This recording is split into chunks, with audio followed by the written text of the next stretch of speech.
Hey, guess what day it is today? It's Sunday. It's Sunday, and it's the start of the second week of Advent.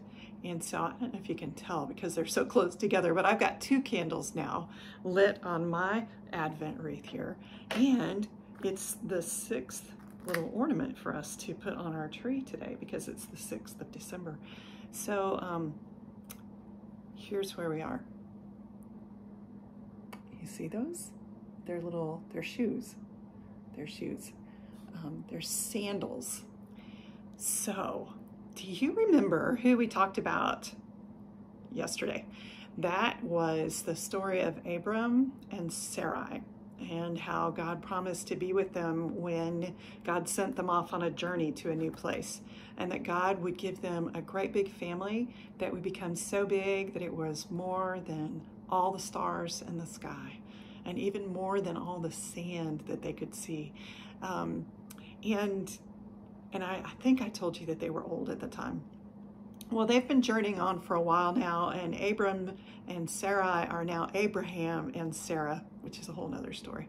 But along the way, as God reminded them of this promise, Sarah one day laughed because she just couldn't believe it, because she kept getting older and there still was no baby. And so it was hard for her to imagine that they would have this great big old family that would go on and on and on.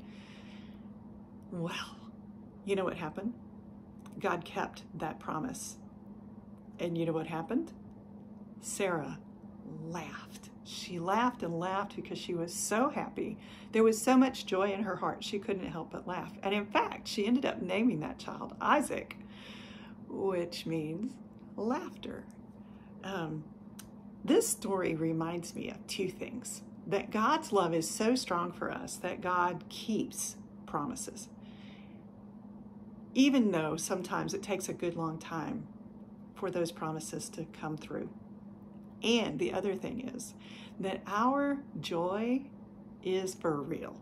That when we laugh because we're happy, and when we smile and all of that, it is one of our ways that we show our love back to God. So for today, as I put these shoes on the tree, I'm going to think about Abraham and Sarah and their long journey. I'm going to think about the tiny little shoes they would have put on Isaac's feet and just how much laughter they enjoyed. And I'm going to remember that as we go along with God, we will have times that we're frustrated, and we'll have times that we're super happy, and that God loves to hear our joy come up as love for God. So we'll see you back here tomorrow for the next part of our story.